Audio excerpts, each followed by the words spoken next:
ሰላም እንደምን አላችሁ? እንደምን ቆያችሁ? በያላችሁበት ሰላማችሁ ብዛ። እግዚአብሔር አምላካችን በድጋሚ ስላገናኘን ስሙ ይክበር ይመስገን። በዛሬው በነው መርከብ ሚዲያ ቆይታችን አንድ ሙቪ ያስደምጣችሁና በሱ ላይ ቆይታ እናደርጋለን። ቆይታችሁን ከኔ ጋር አድርጉ። መልእክቱን ሲጀምሩ ላይክ አድርጉት፣ ለብዙዎች እንዲደርስ ላይክ ያደረጋችሁ ጀምሩ። በእናንተ በኩል ላይክ በማድረጋችሁ የሚጎልባችሁ ነገር ስለማይኖር ማለት ነውና ፓስተር ሄኖክን ታውቁታላችሁ ብዬ አምናለሁ አብዛኞቻችሁ። ግን ነው እኛ ሀገር ያሉ ፓስተሮች ኖት ኦንሊ ዛት እንደኛ ሀገር ብቻ ሳይሆን እንደ ዓለም አቀፍ በተለይ አፍሪካ ላይ ደግሞ በአህጉር ደረጃ ስንመለከት ፓስተሮች ምን አይነት የነውር ስራ እየሰሩ እንደሆነ ያልተገለጠልን ተገለጠልን እንደዚህ እያሉ ህዝቡን ምን ያክል እንደሚበዘብዙትና በብዙ አይነት መልኩ እንደሚጫወቱበት ያው ግን ሁላችንም የምናውቀው የአደባባይ ሚስጥር ነው። ሰሞኑን ታዲያ ይሄ ግለሰብ ስለ ምንድነው የሆነ አካባቢ ብቻ ፈርጆ የአካባቢ ጠንቋይ ነው ደብተራ ሀገር ነው ምናምን ብሎ በመናገሩ ምክንያት በመንግስት እየተፈለገ ነው ያለውና እዚህ ላይ እኔ ራሴንም ሐሳብ የምጨምረው ይኖራል። ለማንኛውም ሰውየው ምን አይነት ሰው ነው የሚለውን ምንድነው የተናገረው የሚለውን ነገር ከራሱ አንደበት እናድምጥና ከዛ ደግሞ ሌሎችንም መልእክቶች አይተን የኔንም ሐሳብ አጋርቻችሁ ቆይታችንን እናጠናቅቃለን። በቀጥታ ወደ ሐሳቡ ልሰዳችሁ ምን እንደተናገረ እናድምጠው ባጭሩ። ከየት ነው? ከሰላሌ አገሩ የጠንቋይ አገር የመተተኛ እና ከዚህ ፊት መስከረም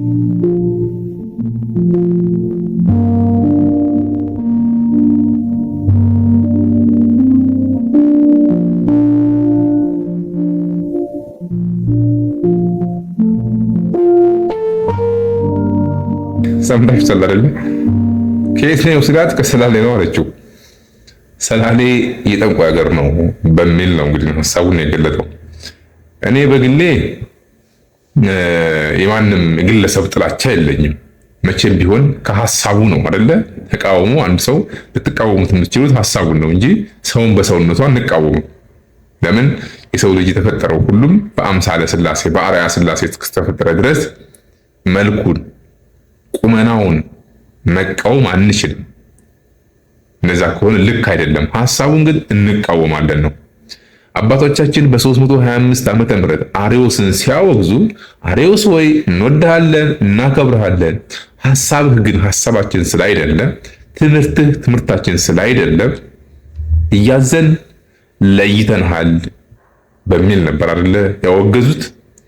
አሁን በነገራችን ላይ አሁን የዘመናችን ፓስተሮች ብለን የምንላቸው ከነ አርዮስ ጋር የሚወዳደሩ አይደሉም። በፍጹም አይገናኙም። አርዮስ አውቆ ነው ጠንቅቆ ያውቃል።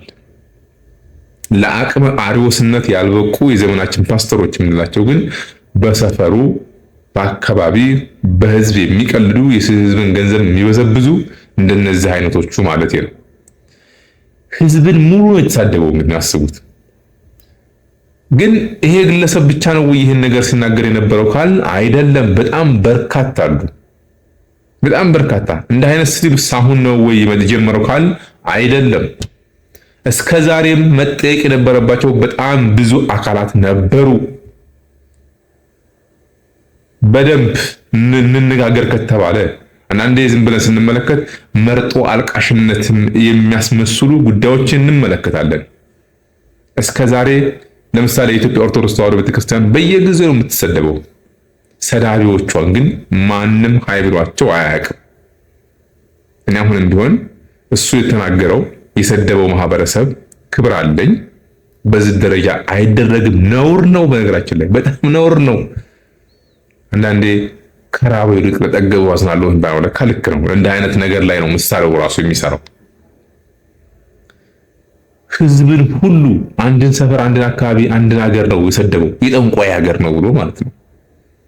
እንዴ ጉዳዩ እሷ ጋር ከሆነ እሷ የመጣችበትን ዓላማ መናገር ነው። ሲጀመር ምንም የተፈጠረ ነገር የለም። ያው ድራማ ነው፣ ስክሪፕት ነው። እሷ አሸምዳ መጣች፣ አሸመደላት፣ መድረክ ላይ ተገናኙ፣ ተወኑ። እንደ ብሔራዊ ቲያትር ላይ በዓለማዊ መድረክ ላይ እንደሚደረገው ትወና ነው የሚተወነው።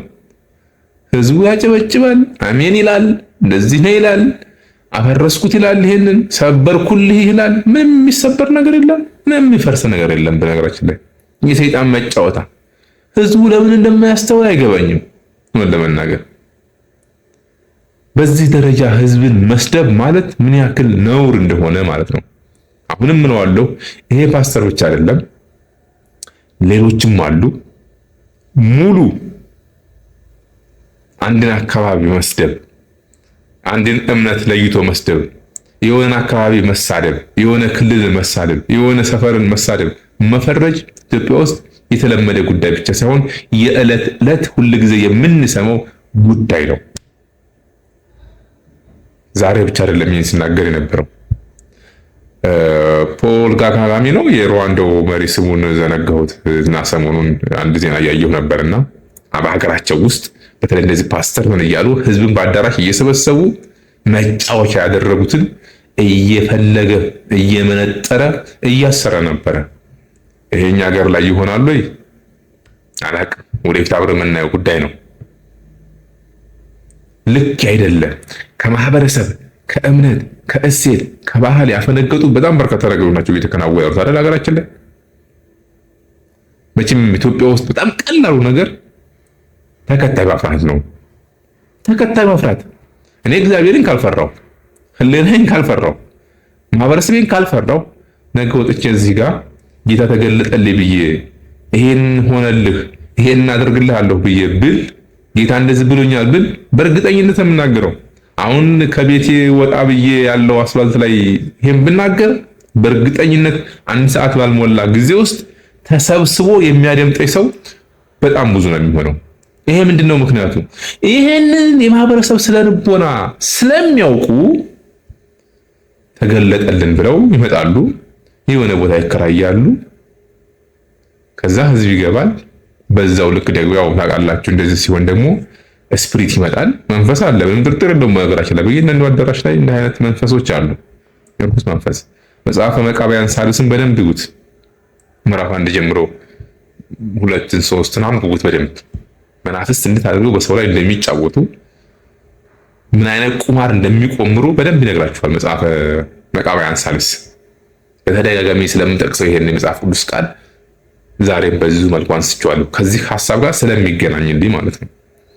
እና ኢትዮጵያ ውስጥ እንደ ጉር ነው የሚሸቀለው ለምላችሁ ወንድሞቼ፣ በእንደዚህ አይነት ጉዳይ ላይ ኑሮን ለማሸነፍ በሚል እንደ አይነት የማይረባና ሰው ሰርቶ መለወጥ ከዛ ቤቱን መደጎም ሲገባው ከህዝብ በማይሆን ተስፋ አካውንታችሁን አምጡ እየተባሉ እኔ በግሌ ይሄ ግለሰብ የተናገረውን ነገር በዋናነት እቃወማለሁ። ቁጥር 1 ተቃዋሚ ነኝ።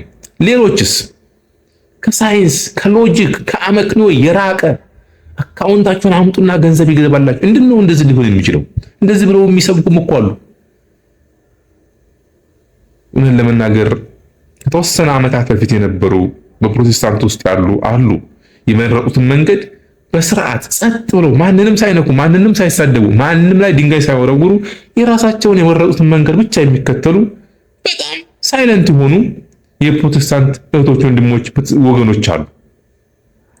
ማንም የፈለገውን መንገድ መርጦ አምልኮ መፈጸም መብቱ ነው። ይሄንን ማንም አይደለም የሰጠው እግዚአብሔር ነው። እሳትና ውሃን በፊት አስቀምጫለሁ ወደ ፈለከው እጅህን ክተት ነው። ይሄ በሆነበት መንገድ ግን ከዚህ በተቃራኒ ከሆነ እንደ ሀገር ባህልን፣ እምነትን፣ እሴትን፣ ሀገርን፣ ማንነት ላይ ፎከስ ያደረገ በእንደ አይነት መልኩ ነውር ላይ የወጣ አሰራር ሲኖር መጠየቅ አለባቸው። መንግስት በእንደ አይነት ነገር ላይ ጣልቃ መግባት የለበትም ቢባልም እንኳ ቅሉ ከእምነትና ከባህል ከእሴት ለማህበረሰቡ የማይጠቅሙ ነገሮች ሲደረጉ ግን ቆም ብሎ ለምን ብሎ መጠየቅ ተገቢ ነው ብዬ አምናለሁ። መርጦ ማልቀስ ልክ አይደለም ብዬ አምናለሁ። የኢትዮጵያ ኦርቶዶክስ ተዋሕዶ ቤተክርስቲያን ላይ የሚቀልዱ ስንቶች ናቸው? በነገራችን ላይ ስንቶች ናቸው በቅዱሳን ላይ የሚቀልዱት? ይሰማናልኛ ማህበረሰብን እንደ ማህበረሰብን ከዛ አልፎ ተርፎ አሁን ደግሞ በአንድ ወረዳ በአንድ ክልል በሆነ ሰምቲንግ አካባቢ ተነስተው ጠንቋይ ነው ማለት ጀመሩ ማለት ነው። ይሄ ነው እንግዲህ አሳዳጊ የበደለው ማለት የሚል የጠፋ የሚመስልበት ማለት ነው። ሩዋንዳ ውስጥ ያለ ፓስተር በቅርቡ በሰማሁት መረጃ እየታፈሰ እየተለበለበ ወደ ህግ በቃ ማህበረሰብን ወዳልሆነ ነገር እየወሰዱ ስለሆነ ማለት ነው። ሰው ሰርቶ መቀየር እንዳለበት አይደለም የሚነግሩት። በነገራችን ላይ ሰብሬልሃለሁ ደቁሸልሃለሁ፣ ምሽጉን ሰብሬልሃለሁ፣ ጉድጓዱን ቆፍሬ ደፍኜልሃለሁ፣ የተቆፈረውን ጉድጓድ ደፍኜልሃለሁ። ከዚህ በኋላ አንተ ባለሀብት ነህ፣ እዚህ ሀገር ትሄዳለህ፣ ይሄን ታገኛለህ። ይሄ እኮ ሀገርንም ትውልድንም ማበላሸት ነው። በነገራችን ላይ እንደዚህ አይነት ነገር ላይ የሚመለከተው አካል ጣልቃ ገብቶ መጠየቅ አለበት። ሰው ሰርቶ ነው መለወጥ ያለበት። የአምልኮ መንገድ በስርዓቱ አምልኮ ማስኬድ ነው። እንደ አይነት የወጡ ጽንፍ የረገጡ እንደማለት ምን ብዬ እንደምገልጸው አላውቅም። ህዝቡም ማህበረሰቡም ደግሞ መጠየቅ አለበት። እንዴት ብሎ መጠየቅ አለበት። እንዴት ነው አምልኮ? ማንኛችንም ብንሆን በግለሰብ ደረጃ ሁላችንም ነፃ ፈቃድ አለን። ያችን ነፃ ፈቃዳችንን አሳልፈን ለማይሆን ነገር መስጠት የለብንም። የኔ ሐሳብ እንደዚህ ነው። እናንተም ከዚህ የተለየ ይሆናል ብዬ አላምንም። ሀገር ሙሉ ህዝብን ሙሉ ጠንቋይ ብሎ የሚሳደብን ዝም ብሎ መታለፍ የለበትም። ብልጥ ናቸው በነገራችን ላይ እነሱ እንዲህ ሞኛ አይደሉም። ባይዘወይ ይችን ከተናገረ በኋላ በቁጥጥር ስር ሊውል ነው ተብሎ የሰሜን ሸዋ ዞን ኮሚኒኬሽን ተቋሙ መግለጫ ሲያወጣ አጅሬ ፈትለክ ብላለች። እናቴ ሞኝ አይደለም ህዝቡ ነው ሞኝ። እሱን የሚሰሙት ማለት ነው። ሁሉንም እያልኩኝ አይደለም። እሱን ቁጭ ብሎ የሚያደምጡት ሞኙ እሱ ነው። እንዲህ ይላል እናድምጠው። ሰላም እንዴት አላችሁ? ውድ ኢትዮጵያውያን ስፔሻሊ የፍቼ ሰላሌ አካባቢ ሰዎች ዛሬ በዚህ የይቅርታ ቪዲዮ በፊታችሁ መጥቻለሁ። ሌሊቱን እኔ ከኢትዮጵያ ተነስቼ ወደ አሜሪካን ሀገር ለአገልግሎት እየመጣው ነበር። አየር ላይ ያለው በሶሻል ሚዲያ በተለያዩ ዜናዎች አንድ የተቆረጠ አጭር የኔ ንግግር የፍቼ ሰላሌን ህዝብ እንደምጠላ አይነት ትርጉም ይዞ ብዙዎች ጋር ደርሶ አይቻለው። ለዚህ ንግግሬ ይቅርታ ለመጠየቅ ነው በፊታችሁ ያለሁት። በጣም በዛ አካባቢ ላለ ሰዎች ጠቅላላ እንዲሁም ለመላው የኢትዮጵያ ህዝብ ፍቅርና አክብሮት ኖሮኝ ነው ማገለግለው። በማገለግልበትም ቤተክርስቲያን የተለየ የብሔር የተለየ የአንድ ጎሳ ግሩፕ የለም። በቤተክርስቲያናችን የተለያየ ብሔር የተለያየ ጎሳ እግዚአብሔርን አብሮ የሚያመልክበት ስፍራ ነው። ስለዚህ በዚህ ንግግሬ ያሳዘንኳችሁ፣ በዚህ ንግግሬ ያስከፋዋችሁ የዛን አካባቢ ተወላጆች በጣም ይቅርታ ለመጠየቅ በፊታችሁ በዚህ ቪዲዮ አለው። ሌሊት ላይ እኔ እየተጓዝኩኝ ወደዚህ ሀገር እየመጣሁ ያለ በቤተክርስቲያናችን በተቋም ደረጃ በደብዳቤ ይቅርታ ጠይቀን ነበር። እሱም በቂ ስላልሆነ እኔ ራሴ በአካል ይህንን ህዝብ ይቅርታ ለመጠየቅ በፊታችሁ አለው። ይቅርታዬን እንድትቀበሉኝ በጌታ ፍቅር ጠይቃችኋለሁ። ከልቤ ወዳችኋለሁ፣ አከብራችኋለሁ። የዛን አካባቢ አመራሮች በዛ አካባቢ ላይ በተለያየ የመንግስት ቢሮዎች በአመራር የተቀመጣችሁ ይቅርታዬን እንድትቀበሉ ደግሞም በዛ ከተማ መጥቼ በአካል ይቅርታዬን የምጠይቅበት ህዝቡንም የማገለግልበት እድል እግዚአብሔር በቅርብ ያመቻችልኛል። በአጭር ቀን ውስጥ ወደ ኢትዮጵያ አያችሁ። እንደዚህ ናቸው እነሱ። ምናቸው ሞኝ ነው ያልኳችሁ ለዛ ነው። ይሄ ነገር ሲናፈስ ሲሰማ ላጥ ብሎ ወጣው። ላጥ ብሎ ለምን ጥፋተኛ እንደሆነ ያውቃላ። ከዚህ በፊት ግን እንደፈለገው ሲናገር ማንም ምንም ብሎ ስለማያውቅ አሁንም በዛው መንገድ ቀጥሎ ይሄን ነገር ከተናገረ በኋላ ትንሽ ኮሽታ ሲሰማ ፈትለክ ብሎ ወጣ። ፈትለክ ብሎ ማለት ነው። አሜሪካን ነው ያለው። እዛ ሄዶ አሁን ይቅርታ ምናምን ይላል። ይሄን የሚያክል ሰውዬ ጥፋት እንደሆነ ጠፍቶት ነው አይደለም ያጠፋው ነገር። አንዳንዴ ይቅርታ ራሱ ቦታ አለው። በነገራችን ዝም ብሎ ይቅርታ እንዲሁ የማይሰራ ዲስኩር ልክ ነው ብዬ አላምንም። በእኛም እኔ እዚህ ጋር ድጋሚ ማንሳት የምፈልገው ነገር በመንግስት በኩልም በእንዲህ አይነት መልኩ እንደዚህ አይነት ነገር ዛሬ ብቻ አይደለም፣ በጣም ብዙ ጊዜ የተለያዩ እንደዚሁ ፓስተር የሚባሉ ከየት እንደመጡ የማይታወቁ በእኛ ቤተክርስቲያን ላይ በእምነታችን ላይ ሃይማኖታችንን ሲዘልፉ፣ ሲያንቋሽሹ፣ ሲሳደቡ የምናውቃቸው በጣም በርካታ አሉ። ያን ጊዜ እነሱ ዝም የተባሉበትን ጊዜ ማለት ነው። ከሆነ ህግ ከሆነ ለሁሉም መስራት አለበት ነው። ለአንዱ የሚሰራ ለአንዱ የማይሰራ መሆን አለበት ብዬ አላምንም። አንድ ሀገር ላይ እስከኖር ድረስ ማንም ምኑም እንዲነካ እንደማይፈልግ ሁሉ ማለት ነው። የኛም ሲነካ ዝም ባል ያለበት ነው። የኔ ሐሳብ ይሄ ነው። ይሄ ግለሰብ ሌሎችንም ስለ ኦርቶዶክስ ስንት ነገር ሲናገሩ ሰምታችሁ ታውቃላችሁ እያምናለሁ። ምንም አልተባሉም። ዛሬ ላይ ግን በዚህ መልኩ አሁንም እኔ ዝም ባል አለባቸው እያልኩኝ አይደለም። ለሁሉም ፌር በሆነ መልኩ ተጠያቂነት መስፈን አለበት ነው። ባህልን፣ እምነትን፣ እሴትን ያለ አግባብ የሚዘልፉ በማህበረሰብ ደረጃ ጠንቋይ ይባላል እንዴ? በዛ ውስጥ ስንት ምሁር አለ፣ ስንት ደጋግ ሰው አለ። በእስልምናውም በክርስትናውም በሌላውም በማንኛውም ዘርፍ ላይ ያለው ማህበረሰብ ሁሉ አንድ አካባቢን ለይቶ ብቻ አይደለም፣ እንደዛ አይደለም። እንደ ሀገር ነው መታየት ያለበት። ሀገር ነው የሰደበው። የአካባቢ አንዱ የኢትዮጵያ አካል ነው አይደል እንዴ? ስለዚህ አንተ ወይም እኔ ጆሮ አንድ ጆሮ ተነጥሎ ከዚህኛው ጆሮ አንደኛው ተነጥቶ ተመቶ ወይ ጉዳት ደርሶበት ሌላው አይታመምም ማለት አይደለም። የአካባቢ ማለት ሁሉንም ኢትዮጵያ የሚወክል ነው። ስለዚህ ሀገር ነው የሰደበው ነው ባጭሩ። ይሄ ማቀሳሰር አይደለም። በቀጣይ እንዳይን ነገሮች ተጠናክረው መቀጠል አለባቸው። ከዚህ በፊትም ይሄን ላደረጉ ሰዎች ድጋሚ መጠየቅ አለባቸው የሚል ሐሳብ ነው ያለኝ። ለይተን መሆን የለብንም። የሰሜን ሸዋ ኮሙኒኬሽን ወይም እዛ አካባቢ ያሉ ባለስልጣናት ይሄን ነገር በማድረጋቸው በዛው አጋጣሚ ቴንኩ ማለት ወዳለሁኝ። ግን ደግሞ በሌላም አካባቢ እንዳይን ነገር ሲደረግ መቀጠል አለበት። በጣም ነውር ስለሆነ ማለት ነው። ማህበረሰብ አይሰደብም። እንኳን ማህበረሰብ ግለሰብ አይሰደብም። ማንም መሰደብ የለበትም። አንተ ነህ እንደውም እንደዚህ ነው ይሄ ይሆንልሃል፣ ይሄ ይደረግልሃል እያልክ በመላመት ዝም ብለህ ስትጠነቁል የምትውለው ህዝብ የምትሳሳስተው ጥንቁልና ማለት ይሄ እኮ ነው አይደል? ስለዚህ እንደነው መርከብ ሚዲያ ማስተላለፍ ፈልገው ይሄንን ነው። ህጉ ለሁሉም መስራት አለበት። ከዚህ በፊትም እንደዚህ አይነት ነገር ያደረጉ ሰዎች መጠየቅ አለባቸው። ወደፊትም ለሚመጡ አንድ ጊዜ አንድ ነገር ከመናገራቸው በፊት ያን ነገር ቆም ብለው እንዲያስቡበት። ይሄን ካላደረጉ በርግጥ እንጀራ አያገኙም። ባይዘው የገቢ ምንጭ የላቸውም። እኛ ሀገር ያለው በተለይ አፍሪካ ውስጥ ያለው የፕስትርና የፓስተርነት ህይወት ሌሎች ላይ መሰረት ያደረገ ሌሎችን በመሳደብ የቆመ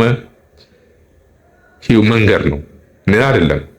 ይሄንን ቢከለከሉ ምንም በቃ ለተመልካቾቻቸው ለአድማጮቻቸው የሚናገሩት ወይ የሚያስተላልፉት መልእክት የላቸውም።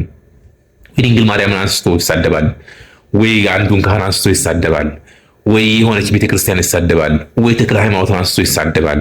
ያን ጊዜ ይጨበጨብለታል፣ አሜን ይባልለታል። ያን ጊዜ ቪው ያለው አድማጭ አለው፣ ተሰሚነት አለው በእነሱ ዘንድ ማለት ነው። ግን አሁንም እንላለን የኛ የሆነው ነገር ሲነካ አሁንም ህጉ መስራት አለበት ነው የኔ ሐሳብ። ጋጥ ወጥነትን መዋጋት ይሄ ዋናውና የመጨረሻው አጠቃላይ የሚሆነው ዘ ኒው ወርልድ ኦርደር ወይም አዲስ ዓለም ስርዓት ማለት እንደ አይነት ዓለም እንደ አይነት ጄኔሬሽን መፍጠር ነው ዓላማው። ተፈጥሯል። ባይዘው ተፈጥሯል ብቻ ሳይሆን እስከ ጥግ ድረስ ነው፣ ሞልቶ እየፈሰሰ ነው አይደል? ከዚህ በላይ ምን አለ? ነውር ጌጥ የሆነበት ዘመን ላይ ነው አይደል? ሃይማኖት፣ እምነት፣ ማንነት የማይከበረበት ዘመን ላይ ያለ ነው። ከዚህ በላይ አዲስ ዓለም ስርዓት ተግባራዊ መሆን ምን አለ? ከዚህ በላይ ለአሳይ መሲህ መንገድ መጥረግ ማለት ምን አለ? አሳይ መሲህ ሲመጣ በቃ ስራ ቀልሎ አሁን ቴክኖሎጂ የሰው ልጆችን ህይወት ያቀላል እንደተባለው ሁሉ አሳይ መሲህም ሲመጣ ስለ ታቦት፣ ስለ ቅዱሳን፣ ስለ ምልጃ ጉዳዩ አይደለም፣ አያስተምርም። ለምን? ለሱ መንገድ ሲጠርጉ የነበሩ ሰውን ከሰው ልቦና ውስጥ ታቦትን የፋቁ ቅዱሳንን የፋቁ እግዚአብሔርን መንገድ ያሳቱ በጣም እልፍ የሆኑ ሰዎች ምድራችን ላይ አሉ። ዲያብሎስ ያሰማራቸው መንገድ መጥረግ ማለት ያ ነው። ለሱ የተመቻቸ መንገድ ሰርተውለት ሲመጣ እሱ ምን ማድረግ ነው? ጥቂቶች በእግዚአብሔር መንግስትና መንገድ ላይ የተከተሉትን በዛ በራእይ ዮሐንስ ምዕራፍ 13 ላይ የተቀመጠውን ቃል እነማን ለዲያብሎስ እንደሚሰግዱና እነማን ለዲያብሎስ እንደማይሰግዱ የተቀመጡ ሰዎች አሉ። ለዲያብሎስ እምቢ ያሉትን ያስገድላል፣ ለሱ የሰገዱትን ደግሞ ለተወሰነ ጊዜ ቢሆን በዚህ ምድር ላይ ባለው አብለጭላጭ ነገር ለማስደሰት ይሞክራል። ግን መጨረሻቸው ግን አያምርም። በነገራችን ላይ ሞትን ፈልገው ተመኝተውት እንኳን እንዳይሞቱ በስንት ስቃይ ውስጥ እንደሚገቡ ባለ ራእዩ ይነግረናል በነገራችን ላይ። ስለዚህ እንዲህ አይነት ሰዎች የሐሳዊ መሲ መንገድ ጠራጊ በሚል ነው መደምደም የምችለው። ይሄ ነው ዛሬ የነበረን ቆይታ። በድጋሚ እንደዚሁ በሌሎች ሐሳቦች እስከምንገናኝ መልካም ቆይታ እንዲሆንላችሁ እመኛለሁ። ቪዲዮውን ለብዙዎች ሼር አድርጉት፣ ላይክ አድርጉት፣ ብዙዎች ጋር ይድረስ። ይሄን ነው ማለት የምፈልገው። ይቆየን።